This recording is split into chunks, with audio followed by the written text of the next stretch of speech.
Halo semuanya ya, selamat datang kembali di Tanya Seputar Hukum ya. Dan pertanyaan selanjutnya yaitu, apakah perkara pidana itu bisa diselesaikan dengan perdamaian atau kesepakatan bersama? Habis itu selesai perkaranya.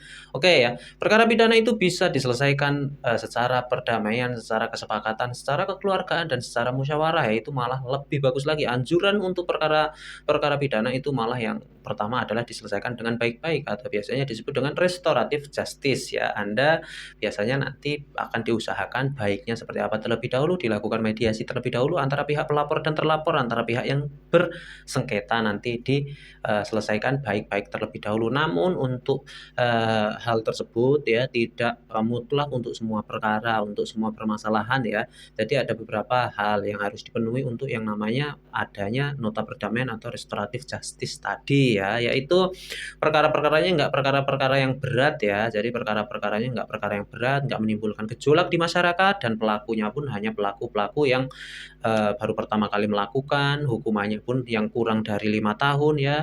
Setelah itu ya kerugian para pihak pun jika ya nggak lebih dari puluhan juta bahkan ratusan juta ya, kalau sesuai dengan KUHP ya di bawah 2,5 juta misalnya pencurian, nah nominalnya masih di bawah 2,5 juta, itu nanti bisa diselesaikan secara musyawarah. Dan selain itu perkara tersebut belum masuk ke kejaksaan atau belum dilaporkan sampai tingkat penyidikan, pelaporan ke kejaksaan ya, jadi masih lidik ya, penyelidikan seperti itu, nanti bisa diselesaikan baik-baik di tingkat kepolisian ya, nanti bisa dilakukan perdamaian dengan baik ya, asalkan semua syaratnya terpenuhi dan para pihak merasa nggak dirugikan adanya kesepakatan tersebut ya.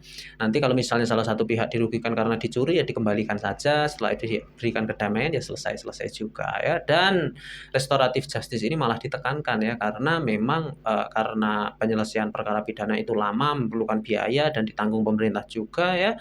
Ya jadi ya kenapa harus memerlukan waktu lama, biaya mahal, dan akhirnya memenjarakan orang kalau misalnya diselesaikan baik-baik aja bisa ya, dan pelakunya ini hanya kesalahan saja ya, baru pertama kali melakukan, tindak pidananya masih ringan ya, nggak menimbulkan gejolak di masyarakat, maka bisa diselesaikan dengan perdamaian, seperti itu.